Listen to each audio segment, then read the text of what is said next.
دوستو اس ویڈیو میں ہم ایک بہت ہی اہم اور دلچسپ ٹاپک پر بات کرنے والے ہیں۔ آج ہم 2025 کے رمضان المبارک اور قیامت کی نشانیوں کے بارے میں بات کریں گے۔ ایک حدیث کے حوالے سے ہم آپ کو بتائیں گے کہ کس طرح چیخ کی آواز، شور شرابہ اور قیمتی مہینوں میں آنے والی بغاوتوں کی باتیں رسول اللہ صلی اللہ تعالی علیہ وسلم نے پہلے ہی بتا دی تھی۔ کیا واقعی میں اس سال کچھ بڑا ہونے والا ہے؟ کیا رمضان کے اس مہینے میں وہ سب کچھ ہوگا جو رسول اللہ صلی اللہ علیہ وسلم نے بتایا؟ اس ویڈیو کو آخر تک دیکھیں اور خود جانیے قیامت کی کیا نشانیاں پوری ہو چکی ہے اور آگے کیا آنے والا ہے۔ حضرت عبداللہ بن مسعود رضی اللہ تعالی عنہ کی روایت میں ہے کہ رسول اللہ صلی اللہ تعالی علیہ وسلم نے ارشاد فرمایا، اگر رمضان میں چیخ سنائی دے گی تو شوال میں شور شرابہ ہوگا، اور ذوالقعدہ کے مہینے میں قبیلوں کی بغاوت ہوگی، اور ذوالحجہ میں خون بہے گا، اور محرم کا مہینہ، وہ مہینہ تو کیا ہی مہینہ ہوگا۔ ہم نے پوچھا، اے اللہ کے رسول صلی اللہ علیہ وسلم، یہ چیخ کیسی ہوگی؟ آپ صلی اللہ علیہ وسلم نے ارشاد فرمایا، نصف رمضان المبارک میں جمعہ کی رات کو ایک چیخ یا دھماکہ ہوگا جو سونے والوں کو جگا دے گی، کھڑے ہونے والوں کو بٹھا دے گی، شریف عورتیں اپنے گھروں سے نکل آئے گی۔ اس سال زلزلے کثرت سے آئیں گے۔ جب تم جمعہ کے دن نماز فجر پڑھ لو تو اپنے گھروں میں داخل ہو کر دروازے اور کھڑکیاں بند کر دینا، اپنی چادریں اوڑھ لینا، اپنے کان بند کر لینا، اور جب تمہیں چیخ کا احساس ہو تو اللہ کے سامنے سجدے میں ہو جانا اور یہ پڑھنا، سبحان القدوس ربنا القدوس، جو ایسا کرے گا وہ نجات پائے گا اور جو ایسا نہیں کرے گا وہ ہلاک ہو جائے گا۔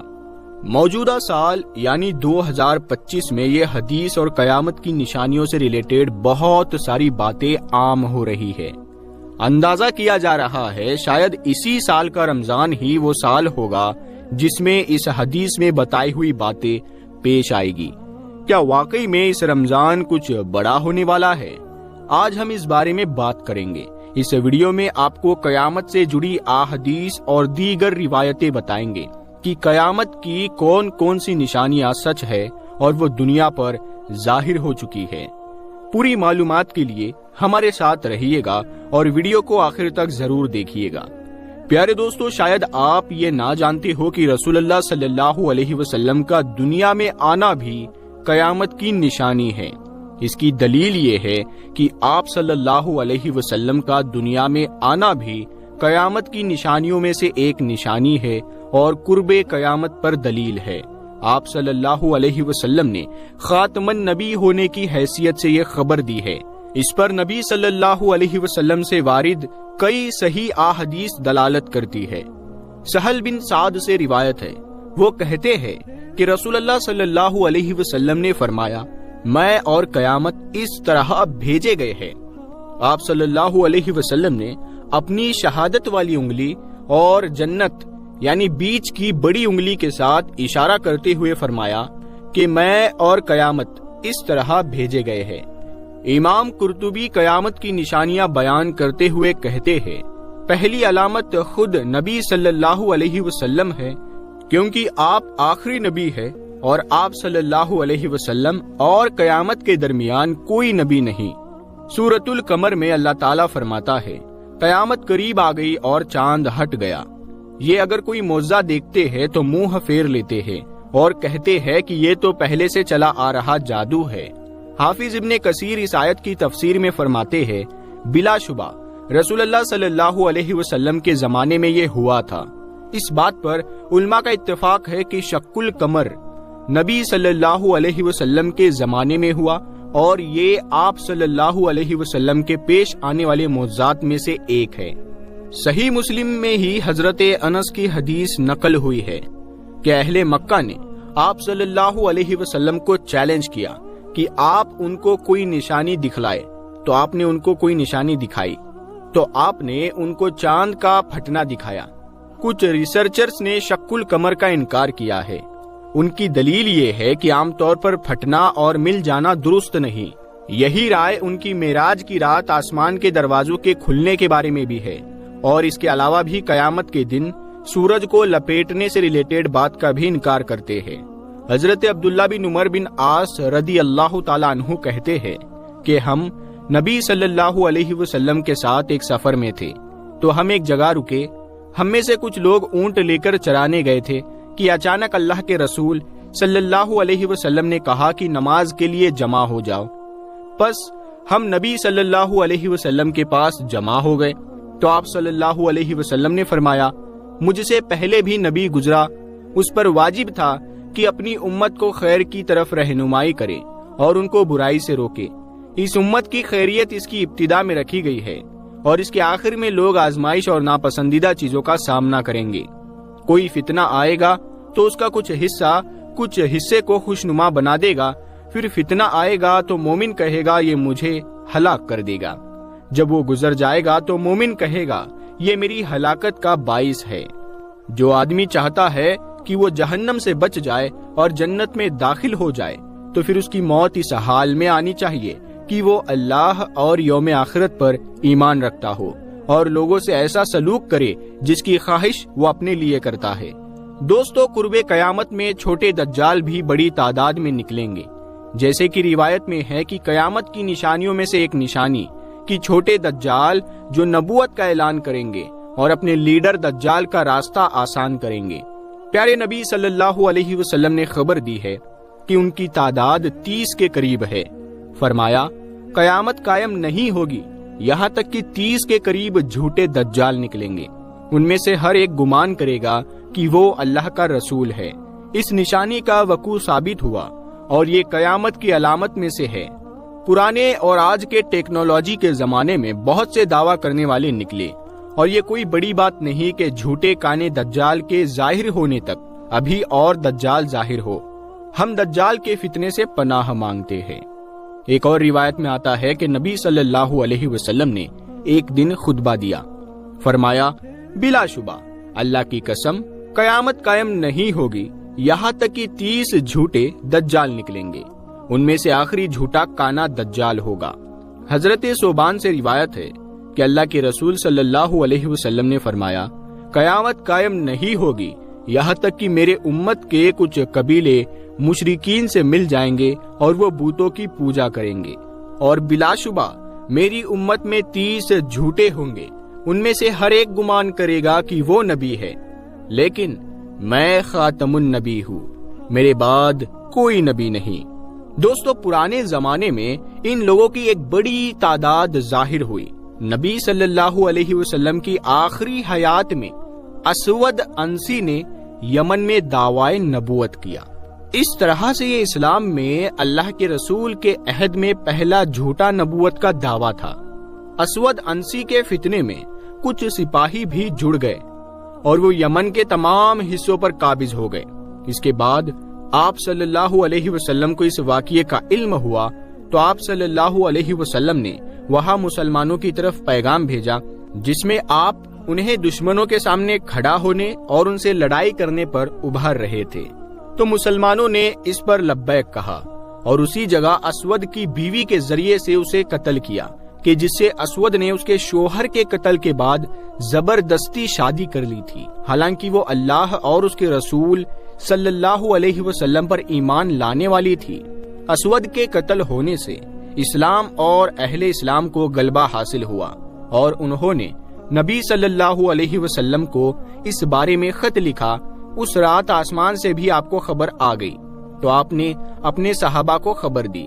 اس جھوٹے نبی کے ظہور سے لے کر اس کے قتل تک 3 مہینے کا عرصہ ہے، اور ایک قول کے مطابق یہ 4 ماہ کا تھا، اور جھوٹی نبوت کا دعویٰ کرنے والوں میں سے ایک تھا طلیحہ بن خویلید اسدی۔ یہ وہی شخص تھا جس نے 9 ہجری میں بنو اسد قبیلے نمائندی کے طور پر نبی کریم صلی اللہ تعالی علیہ وسلم کی زندگی میں ہی نبوت کا جھوٹا دعویٰ کر دیا تھا۔ جب اس بات کی خبر پھیلی تو زرار بن اجور جو اس وقت بنو اسد کے گورنر تھے، انہوں نے اس فتنے کو روکنے کے لیے قدم اٹھایا۔ جرار بن اجور نے لوگوں کو مرتد یعنی اسلام چھوڑنے والے کے خلاف کھڑے ہونے کا حکم دیا۔ اس کے بعد طلیحہ کی طاقت دھیرے دھیرے کمزور پڑنے لگی۔ اس کے پاس صرف 2 ہی راستے بچے تھے، یا تو ہار مان لے یا پھر مقابلہ کرے۔ جب طلیحہ پر تلوار سے وار کیا گیا تو کسی وجہ سے تلوار کا اس پر کوئی اثر نہیں ہوا۔ اس گھٹنا کے بعد یہ افواہ پھیل گئی کہ طلیحہ پر تلوار بے اثر ہے، اور اسی وجہ سے اس کے ماننے والوں کی تعداد بڑھنے لگی۔ اس کے بعد جب نبی پاک صلی اللہ تعالی علیہ وسلم اس دنیا سے پردہ فرما گئے تو طلیحہ اور اس کے ماننے والے اپنی اسی گمراہی پر قائم رہے۔ جب حضرت ابوبکر صدیق رضی اللہ تعالی عنہ نے خلافت کی ذمہ داری سنبھالی تو انہوں نے خالد بن ولید رضی اللہ تعالی عنہ کی قیادت میں ایک لشکر بھیجا تاکہ طلیحہ بن خویلد اسدی کے فتنے کو ختم کیا جائے۔ جب دونوں لشکروں کا آمنا سامنا ہوا تو طلیحہ کی فوج بری طرح ہار گئی۔ ہار کے بعد وہ اپنی بیوی کے ساتھ ملک شام یعنی آج کے سریا کی طرف بھاگ گیا، لیکن کچھ وقت بعد اللہ نے اس کے دل کو ہدایت دی اور وہ سچے دل سے اسلام لے آیا۔ اسلام قبول کرنے کے بعد وہ مسلمانوں کی فوج میں شامل ہو گئے اور اللہ کے راستے میں جہاد کرنے لگے۔ اس نے بڑے جوش اور محنت کے ساتھ اسلام کی خاطر لڑائیاں لڑی اور ان کا اسلام پہلے سے بہتر ہو گیا۔ جھوٹی نبوت کا دعویٰ کرنے والوں میں سے ایک اور بڑا نام تھا مسیلمہ کذاب۔ یہ بنو حنیفہ قبیلے کا تھا اور 9 ہجری میں اپنے قبیلے کے وفد یعنی پرتینیدھی سموہ کے ساتھ نبی کریم صلی اللہ علیہ وسلم کے پاس آیا تھا، لیکن جب یہ وفد واپس یمامہ لوٹ گیا تو یہ اللہ کا دشمن مسیلمہ کذاب گمراہ ہو گیا اور مرتد یعنی اسلام سے پھرنے والا ہو گیا۔ اس نے جھوٹی نبوت کا دعویٰ کرتے ہوئے کہا کہ اندھیرے میں اس کے پاس بھی وہی آتی ہے۔ جب یہ فتنہ بڑھنے لگا تو سیدنا ابوبکر صدیق رضی اللہ تعالی عنہ نے اس کو ختم کرنے کے لیے خالد بن ولید، اکرمہ بن ابی جہل اور شرجیل بن حسنہ کی سرپرستی میں اسلامی لشکر بھیجا۔ مسیلمہ کذاب نے اپنے 40,000 جنگجو یودھاؤں کے ساتھ اسلامی فوج کا سامنا کیا، لیکن فیصلہ کن جنگ میں مسیلمہ اور اس کے لشکر کو بری طرح شکست ملی۔ آخر کار مسیلمہ کذاب کو حضرت وحشی بن حرب رضی اللہ تعالیٰ عنہ کے ہاتھوں قتل کر دیا گیا۔ تابعین اور ان کے بعد کے دور میں مختار بن ابی عبید ثقفی نام کا ایک شخص سامنے آیا۔ شروعات میں یہ شیعوں کے بیچ مشہور ہوا اور دھیرے دھیرے شیعوں کی ایک بڑی جماعت اس سے جڑ گئی۔ یہ محمد بن حنفیہ کی امامت کو مانتا تھا اور لوگوں کو اس کی طرف بلانے لگا، لیکن پھر اس نے ایک جھوٹا دعویٰ کر دیا کہ جبرائیل علیہ السلام اس پر وحی لے کر آتے ہیں۔ دھیرے دھیرے اس نے کوفہ اور آس پاس کے علاقوں پر قبضہ کر لیا اور پھر کربلا کی جنگ میں شامل ہر اس شخص کو قتل کر دیا جس نے حضرت حسین بن علی رضی اللہ تعالیٰ عنہ سے لڑائی کی تھی۔ اس کے خلاف مصعب بن زبیر کی لیڈرشپ میں ایک فوج آئی اور کئی بڑی لڑائیاں ہوئی۔ آخرکار ایک جنگ میں مختار کو بری طرح شکست ملی اور مصعب بن زبیر کو جیت حاصل ہوئی۔ اس کے بعد مختار کو قتل کر دیا گیا اور مسلمانوں نے اس فتنے کے ختم ہونے پر خوشی ظاہر کی۔ دوستو، قیامت کی بہت سی نشانیاں ہمیں پیارے نبی صلی اللہ علیہ وسلم نے بتا دی تھی۔ ان میں سے کچھ سامنے آ چکی ہے اور کچھ دھیرے دھیرے پوری ہو رہی ہے۔ ان نشانیوں میں ایک بڑی نشانی یہ ہے، لونڈی اپنے مالک کو یا مالکہ کو جنم دے گی۔ بکریوں اور اونٹ چرانے والے چرواہے اونچی اونچی عمارتوں پر فخر کریں گے۔ اب یہ کیسے ہوگا؟ اس کا مطلب یہ ہے کہ جنہیں کبھی کوئی پوچھتا بھی نہیں تھا، جو کبھی کچے گھروں میں رہتے تھے، وہ بڑے بڑے محلوں اور اونچی اونچی عمارتوں پر گھمنڈ کریں گے۔ حضرت عمر بن خطاب رضی اللہ تعالیٰ عنہ کی حدیث میں آتا ہے کہ جب جبرائیل علیہ السلام نبی کریم صلی اللہ تعالیٰ علیہ وسلم سے قیامت کے بارے میں پوچھنے آئے تو آپ صلی اللہ علیہ وسلم نے فرمایا، قیامت کا علم صرف اللہ کو ہے، لیکن ہاں میں اس کی کچھ نشانیاں تمہیں بتا سکتا ہوں۔ پھر آپ صلی اللہ علیہ وسلم نے فرمایا، جب لونڈی اپنے مالک کو جنم دے گی، جب اونٹ اور بکریاں چرانے والے اونچی اونچی عمارتیں بنانے میں ایک دوسرے سے آگے بڑھنے کی کوشش کریں گے، جب ننگے پیر بھوکے پیاسے لوگ حکومت کرنے لگیں گے۔ جبرائیل علیہ السلام نے پھر پوچھا، یا رسول اللہ، یہ ننگے پاؤں اور بکریوں کے چرواہے کون ہے؟ تو آپ صلی اللہ علیہ وسلم نے فرمایا، اس سے مراد عرب ہے۔ امام قرطبی رحمت اللہ تعالی علیہ فرماتے ہیں کہ اس کا مطلب یہ ہے کہ پہلے جو لوگ گاؤں دیہات میں معمولی زندگی گزار رہے تھے وہ بعد میں بڑے بڑے شہروں اور ملکوں پر قبضہ کریں گے۔ ان کے پاس دولت اور طاقت بہت زیادہ ہو جائے گی، وہ اونچی اونچی مضبوط عمارتیں بنائیں گے اور پھر اس پر فخر کریں گے۔ اب آپ خود دیکھ سکتے ہیں کہ یہ نشانیاں کس قدر پوری ہو رہی ہے۔ دوستو، قیامت کی نشانیوں میں سے ایک بہت ہی خطرناک نشانی ہمارے پیارے نبی صلی اللہ علیہ وسلم نے بتائی تھی، علم اٹھ جائے گا اور جہالت پھیل جائے گی۔ امام ابن رجب حنبلی رحمت اللہ تعالی علیہ فرماتے ہیں، جب نالائق اور جاہل لوگوں کو ذمہ داریاں سونپ دی جائے گی تو سمجھ لو قیامت قریب ہے۔ نبی کریم صلی اللہ علیہ وسلم نے فرمایا، جب کام نااہل لوگوں کو سونپ دیا جائے تو پھر قیامت کا انتظار کرو۔ پیارے دوستو، کون لوگ لیڈر بن جائیں گے؟ جو کبھی ننگے پاؤں بکریاں اور اونٹ چراتے تھے وہ بعد میں حکومت کرنے لگیں گے۔ جنہیں علم اور حکمت سے کوئی واسطہ نہیں وہ بڑے بڑے لیڈر اور حکمران بن جائیں گے۔ لوگ اونچی اونچی عمارتیں بنانے پر گھمنڈ کریں گے، لیکن دین اور انسانیت تباہ ہوتی جائے گی۔ علم کیسے اٹھے گا؟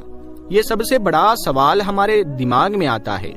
تو حضرت ابو موسیٰ اور حضرت عبداللہ بن مسعود رضی اللہ تعالی عنہما فرماتے ہیں کہ نبی کریم صلی اللہ تعالی علیہ وسلم نے فرمایا، قیامت سے پہلے ایک وقت آئے گا جب علم ختم ہو جائے گا، جہالت پھیل جائے گی اور لوگوں میں خوب قتل و فساد ہوگا۔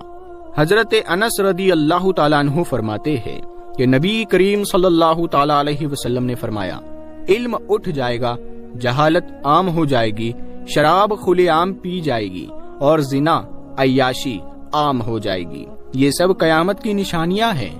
حضرت ابو ہریرہ رضی اللہ تعالیٰ عنہ فرماتے ہیں کہ نبی کریم صلی اللہ تعالیٰ علیہ وسلم نے فرمایا، ایک وقت آئے گا جب اچھے عمل کم ہو جائیں گے، فتنے بڑھ جائیں گے اور قتل و گنڈا گردی بہت زیادہ ہو جائے گی۔ علم 3 طریقوں سے ختم ہوگا۔ ابن عربی رحمت اللہ تعالی علیہ فرماتے ہیں کہ علم ختم ہونے کے 3 طریقے ہوں گے۔ نمبر 1، گناہوں کی وجہ سے علم دل سے مٹ جائے گا۔ نمبر 2، لوگ قرآن پڑھیں گے لیکن اس پر عمل نہیں کریں گے۔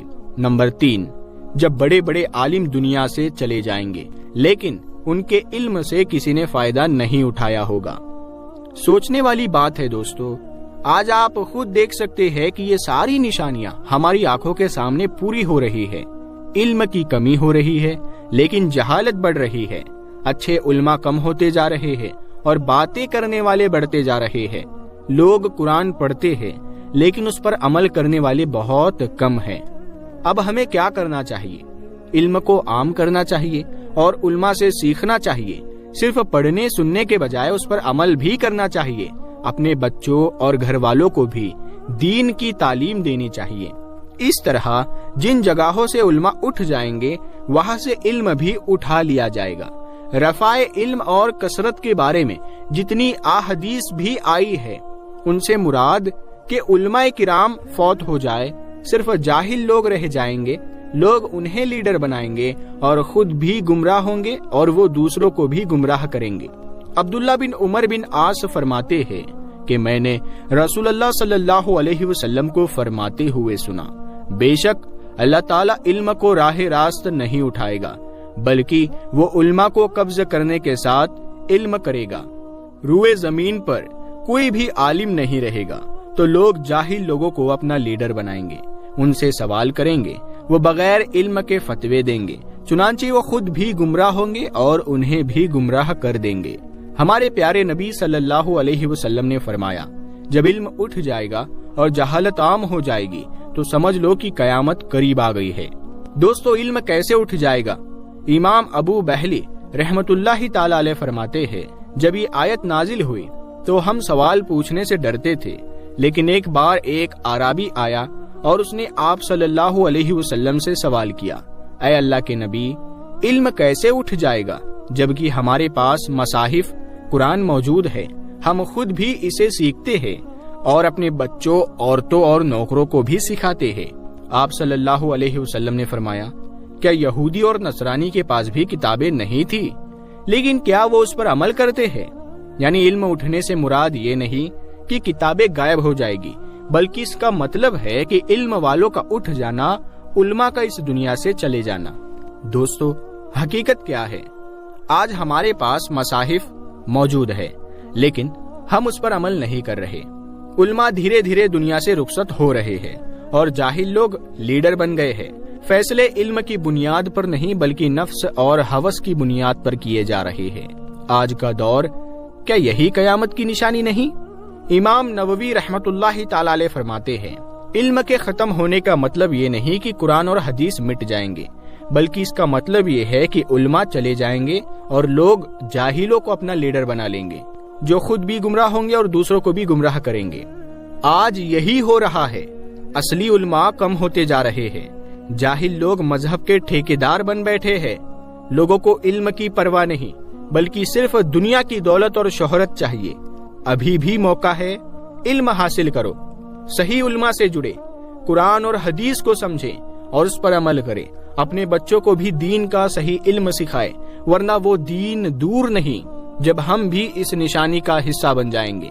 سیدنا ابو درداء رضی اللہ تعالیٰ عنہ فرماتے ہیں، مجھے اس بات کا افسوس ہے کہ علماء جا رہے ہیں اور لوگ علم حاصل نہیں کر رہے۔ علم اٹھ جانے سے پہلے اسے سیکھ لو، کیونکہ علم علماء کے چلے جانے سے اٹھ جاتا ہے۔ دوستو، اب بھی وقت ہے ہم علم کی طرف لوٹ آئے، ورنہ قیامت کی یہ نشانی پوری ہو جائے گی اور پھر پچھتانے کے سوا کچھ نہیں بچے گا۔ جہاں تک اس رمضان میں قیامت کے آنے کی خبریں گردش کر رہی ہے تو اس کے بارے میں آپ کو بتاتے چلے۔ ایک حدیث یوں بیان کی جاتی ہے، حضرت ابو ہریرہ رضی اللہ تعالی عنہ سے روایت ہے کہ رسول اللہ صلی اللہ علیہ وسلم نے فرمایا، رمضان میں آواز ہوگی اور جلقد میں قبائلوں کی بغاوت ہوگی اور ذوالحجہ میں حاجیوں کو لوٹا جائے گا۔ دوسری روایت میں آتا ہے، آپ صلی اللہ علیہ وسلم نے فرمایا، رمضان میں ایک آواز سنائی دے گی، شوال میں شور شرابہ ہوگا اور جلقد میں قبائل کی بغاوت کشمکش، اس سال حاجیوں کو لوٹا جائے گا اور مینا میں بڑا کچھ تو خون ہوگا، بہت سے لوگ قتل ہو جائیں گے۔ وہاں اس وقت خون ریزی ہوگی جبکہ وہ جمرہ عقبہ میں ہوں گے۔ اس حوالے سے بہت ساری روایت اور بھی آتی ہے، جیسا کہ محمد بن علی رحمت اللہ تعالی علیہ کا قول ہے کہ ہمارے نزدیک دو نشانیاں ہیں جو زمین اور آسمان کی تخلیق سے لے کر آج تک نظر نہیں آئی۔ رمضان کی پہلی رات چاند کو گرہن لگے گا اور 15 رمضان کو سورج کو گرہن لگے گا۔ جب سے اللہ نے زمین اور آسمان کو پیدا کیا ایسا نہیں ہوا۔ یہ بات حقیقت ہے کہ سورج گرہن ہمیشہ چاند کی شروع کی تاریخوں میں ہوتا ہے، جبکہ چاند گرہن ہمیشہ 15 تاریخ کو ہوتا ہے۔ دوستو، یہ بھی عجیب اتفاق ہے کہ اکثر رمضان المبارک میں دنیا کے اکثر علاقوں، خاص کر حرمین شریفین سمیت، جمعہ کی شب 15ویں شب ہو چکی ہے۔ یہ بات بھی اپنی جگہ درست ہے کہ یہ کوئی پہلا موقع نہیں کہ رمضان المبارک میں جمعہ کی شب میں 15ویں شب ہو، اور یہ بات بھی ذہن میں رہے کہ کسی بھی ایسے اتفاق کے بارے میں یقینی طور پر یہ نہیں کہا جا سکتا کہ یہ وہی رمضان المبارک ہے جب تک کہ وہ واقعہ ظہور نہ ہو جائے، اور آگے آنے والی نشانیاں بھی جو کہ حدیث میں بیان کی گئی ہے تصدیق نہ کر دے۔ رمضان المبارک کی نشانیوں سے ریلیٹڈ یہ احادیث ضعیف ہے، مگر ان کی تعداد کثیر ہے، اور چونکہ یہ احادیث کسی عقیدے اور شرعی مسئلہ سے متعلق بحث نہیں کرتی، صرف ان واقعات سے متعلق خبر ہے، لہذا ایسے کسی بھی موقع پر ہمیں ان احادیث کو پیش نظر رکھنا چاہیے، اور اگر اس سے ملتے جلتے کسی واقعے کا ظہور ہو جائے، اس سلسلے پر علماء کرام اور اہل علم پر لازم ہوگا اور حقیقت کو جانے اور امت کی صحیح رہنمائی کرے۔ ہماری رائے میں دیکھا جائے تو آپ صلی اللہ علیہ وسلم کا زمانہ جو 1400 سال پہلے گزر چکا ہے، وہ بھی قیامت کی نشانیوں میں سے ایک ہی ہے، کیونکہ آپ صلی اللہ علیہ وسلم دنیا کے آخری نبی ہے اور اللہ تعالیٰ نے انسانوں کے لیے اپنی ہدایت بھی تمام کر دی ہے۔ رفتہ رفتہ کر کے قیامت کی کئی نشانیاں پوری ہو چکی ہے، اور ابھی تک لا تعداد فتنوں سے اس دنیا کا واسطہ پڑ چکا ہے۔ بالکل اسی طرح اگر رمضان میں چیخ والی روایت میں کوئی صداقت ہے تو یقینی طور پر وہ رمضان دنیا کا آخری رمضان ہوگا۔ اسی لیے یقینی طور پر نہیں کہا جا سکتا کہ وہ رمضان 2025 کا ہی رمضان ہوگا۔ ہماری رائے ہے کہ علماء کرام کو اس معاملے میں عوام کو باخبر کرنا چاہیے۔ باقی دوستو، آپ کو بھی دعوت فکر دی جاتی ہے کہ اپنی زندگیوں میں ہم نے اور آپ نے اپنے پیارے نبی صلی اللہ علیہ وسلم کی بتائی گئی نشانیوں کو دیکھ لیا، اسی لیے ہم ہر دم اور ہر پل آخرت کی تیاری میں لگے، تاکہ ایک دم سے کسی فتنے کا شکار اس طرح سے نہ ہو جائے کہ زندگی کی مہلت ختم ہو جائے اور توبہ کا موقع نہ ملے۔ دوستو، جاتے جاتے آپ کو قیامت کی چند نشانیوں کے بارے میں بتاتے چلے۔ قیامت کی جن نشانیوں کے بارے میں آپ صلی اللہ علیہ وسلم نے بتایا، ان میں سے یہ بھی ہے کہ جانور انسانوں سے کلام کریں گے۔ آدمی کی ران بتائے گی کہ اس کی بیوی نے اس کے عدم موجودگی میں کس سے بات کی۔ جوتوں اور کوڑے چابک کا بات کرنا۔ حضرت ابو ہریرہ فرماتے ہیں کہ آپ نے صبح کی نماز پڑھ کر لوگوں سے متوجہ ہو کر فرمایا، بنی اسرائیل میں ایک آدمی بازار میں گائے ہاک رہا تھا۔ بنی اسرائیل میں ایک آدمی بازار میں گائے ہاک رہا تھا۔ جب وہ اس پر سوار ہو گیا اور اسے مارا گیا تو گائے کہنے لگی، ہم ان کاموں کے لیے پیدا نہیں کیے گئی، ہم صرف کھیتی کے لیے پیدا کی گئی ہے۔ لوگوں نے یہ حال دیکھ کر کہا، سبحان اللہ، گائے بھی باتیں کرتی ہے۔ آپ کو جن علامات کے بارے میں بتایا گیا ہے، حضرت عبداللہ بن عمر بن عاص کی روایت اس بارے میں رہنمائی کرتی ہے۔ آپ صلی اللہ علیہ وسلم نے فرمایا، قیامت اس وقت آئے گی جب فواحش و منکرات اور قطع رحمی اور بری ہمسائیگی عام ہو جائے گی۔ جس بات کی آپ صلی اللہ علیہ وسلم نے اطلاع دی تھی وہ پوری ہو چکی، چنانچہ ہم اپنی آنکھوں سے آج لوگوں کے درمیان فسادات، قطع رحمی اور ہمسائیگی کا برا سلوک دیکھ رہے ہیں۔ محبت کی جگہ بغض اور نفرت نے لے لی۔ آج پڑوسی کو پہچانتا ہی نہیں۔ عزیز و اقارب ایک دوسرے کی موت اور حیات سے بے خبر ہے۔ ان کی باہمی رویوں پر ہم حسبنا اللہ و نعم الوکیل ہی کہہ سکتے ہیں، جبکہ قرآن اور سنت میں قطع رحمی کی بڑی تنبیہ کی گئی ہے اور اسے جنت سے محرومی اور دوری کا سبب قرار دیا گیا ہے۔ قرآن کریم میں ہے، اب کیا تم لوگوں سے اس کے سوا کچھ اور توقع کی جا سکتی ہے کہ تم الٹے منہ پھر گئے تو زمین میں پھر فساد برپا کرو گے اور آپس میں ایک دوسرے کے گلے کاٹو گے۔ آپ صلی اللہ علیہ وسلم کا فرمان ہے، قطع رحمی کرنے والا جنت میں داخل نہیں ہوگا۔ تو دوستو، آج کی بات یہی تک تھی۔ اگر آپ کو یہ ویڈیو پسند آیا ہو تو اسے لائک اور شیئر کریں، اور اگر آپ ہمارے چینل پر نئے ہیں تو سبسکرائب کرنا نہ بھولیں۔ اللہ سے دعا ہے کہ ہم سبھی کو صحیح راستے پر چلنے کی توفیق دے اور ہماری محنت کو قبول کرے۔ اگلے ویڈیو میں ملیں گے انشاءاللہ، تب تک کے لیے اللہ حافظ۔